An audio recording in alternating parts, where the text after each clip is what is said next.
안녕하세요. 반갑습니다. 성경을 하루 40장씩 읽어서 30일 동안 성경을 일독하겠다고 하는 야무진 꿈을 마음속에 받아들이고 그 말씀을 힘들어도 실천하느라고 애쓰는 여러분, 하나님께서 위로하시고 또 힘과 능력을 주셔서 여러분의 가슴이 주님의 마음으로 가득 차서 주님과 더불어 동행하고 그 주신 복을 받고 누리는 여러분 되시기를 바랍니다.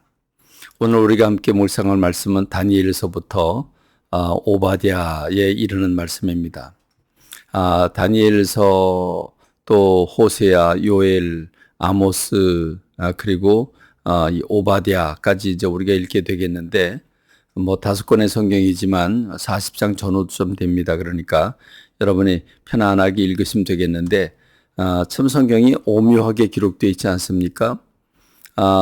이사야, 예레미야, 에스겔, 다니엘 이렇게 네 권이 대선지서, 그러니까 분량이 많아서 대선지서라고 부르는데 이사야는 유다가 멸망하기 100년 전에 부름받은 선지자이고 돌아오라고 외칩니다. 그러고 나서 20년 전에 하나님 예레미야라고 하는 선지자를 보내서 그 예레미야에게 이제 임박했으니 돌아오라고 외칩니다.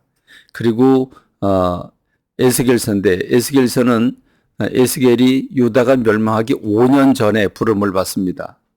그래서 에스겔은 그들이 징계받을 것을 지금 바벨론에 끌려왔죠. 바벨론에 끌려온 제2차 때 바벨론으로 끌려왔는데 너희가 돌아갈 생각하지 말고 여기서 주님이 허락하신 그 징계를 달게 받고 그리고 하나님이 돌아가게 하실 날이 있다고 말하고 있습니다. 근데 더 놀라운 것은 다니엘서인데 다니엘은 바벨론이 1차로 공격을 했을 때 10,000명을 끌고 갔는데 그때 왕족과 여러 사람 끌고 갔죠. 그때 다니엘이 1차로 부름받아 끌려나갑니다. 그런데 그 끌려간 그곳에서 왕을 섬기는 그 바벨론의 왕을 섬기는 신하들을 뽑는데 그 포로들 중에서 각국에서 똑똑한 사람들을 불러 모아서 훈련시켜서 왕의 이제 신하로 쓰임을 받게 됩니다. 그런데 다니엘과 세 친구가 뽑히게 되고 이들은 놀랍게도 그 중동 전체를 제패한 이 바벨론 제국에서 제3자 총리 대신이 되면서 하나님의 살아계심을 그 포로 생활 중에서도 하나님의 살아계심을 다니엘을 통해서 놀랍게 영광을 받으시는 역사가 있고 다니엘은 이스라엘 백성들이 70년 동안 징계를 받는 것으로 되어 있음을 성경을 보고 깨달아 알고 하나님 앞에 부르짖어 회개하고 그리고 하나님의 긍휼을 구하고 있는 그런 모습을 볼 수가 있습니다. 이렇게 하나님의 말씀이 오묘하게 기록됐다고 하는 걸 여러분 기억하시고 읽으시면 되겠고 호세아 같은 경우에는 북이스라엘이 멸망하는 그 마지막을 지켜본 사람이 호세아입니다. 그러니까 호세아는 북이스라엘에게 보내진 선지자이죠. 이 극심한 신앙의 타락으로 하나님이 이스라엘을 멸하기로 결정을 하시고 난 다음에 맨 마지막으로 그 멸망하는 그때 부름받은 선지자가 호세아입니다. 하나님은 호세아를 통해서 뭘 보여주고 있습니까? 이름을 그 호세아 보고 고멜이라고 한 여자와 더불어 그러니까 음란한 여자와 더불어 결혼을 하고 자식을 낳으라고 그럽니다. 음란한 여자는 하나님의 그 아내라고 할 수 있는 이스라엘과 비유가 되는 거죠. 그래서 이름을 로루하마로 해라, 로암미로 해라 그럽니다. 로루하마는 하나님이 긍휼히 여기지 않겠다, 불쌍히 여기지 않겠다. 루암미는 너희는 내 백성이 아니다. 이 이름을 짓습니다. 그리고는 하나님이 금방 또 돌이켜서 아니다. 너희들의 그 이름을 로루하마에서 로자를 뺍니다. 아니다라는 말을 뺍니다. 그러면 루하마가 되죠. 루하마는 무슨 뜻입니까? 내가 긍휼을 베풀겠다는 뜻입니다. 루암미, 너는 내 백성이 아니다인데 로자를 빼니까 암미가 됩니다. 암미, 너는 내 백성이다가 되는 거죠. 무슨 말입니까?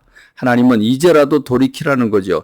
돌이키면 이렇게 징계를 내렸지만 하나님이 돌이키게 하겠다고 하는 마음을 보여주고 계시는 겁니다.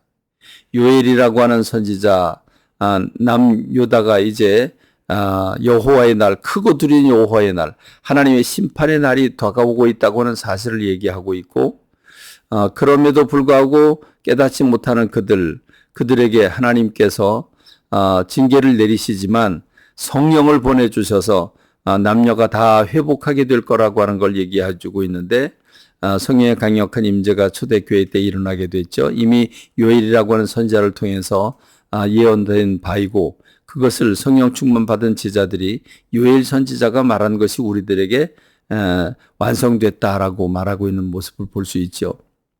아모스 같은 경우에는 너희가 형식적인 예배를 드리는 게 뭐가 중요하냐. 그거 나 지겹고 받지 않겠다. 정의를 물같이 공의를 강같이 흐르게 하라고 하는 주님의 말씀입니다. 죄로부터 돌이키라고 하는 행실을 바꾸라고 그러면 하나님이 긍휼을 베풀겠다고 말씀하고 계시죠. 오바댜 같은 경우는 여러분 놀랍게도 이스라엘의 형제 국가가 이 에돔이라고 하는 나라 아니겠습니까? 에돔이라고 하는 나라는 에서의 후손들입니다. 그러니까 야곱의 후손들인 이제 남방 유다와 북방 이스라엘 그리고 그 형제 국가가 에돔입니다. 그런데 그 에돔은 이 에서의 그 미운 감정이 그대로 흘러 넘쳐서 그 이스라엘을 아주 무지하게 싫어합니다. 그래서 이스라엘이 멸망할 때 박수치고 좋아하고 오히려 이스라엘이 망하도록 자기네들도 참전해서 이스라엘을 같이 짓밟았습니다. 이때 하나님이 심판하시는 거죠. 진노하시는 겁니다. 그래서 오바댜를 치시는 말씀이 나옵니다. 여러분 이렇게 성경은 여러 권을 우리에게 읽게 되지만 그래서 분량이 작은 성경들을 가리켜서 소선지서 이렇게 얘기를 하기도 합니다. 다니엘로부터 여러 선지자들의 글을 읽어가면서 마음은 똑같습니다. 돌아오라고 하는 거죠. 주님의 말씀으로 돌아오고 축복으로 돌아오고 주님의 품 안으로 돌아오라고 하는 거죠. 그렇습니다. 오늘 이 예언서 읽으면서 여러분의 가슴이 뜨거워지고 주님의 마음으로 가득 차게 되길 간절히 소망합니다. 감사합니다. 말씀 맺겠습니다.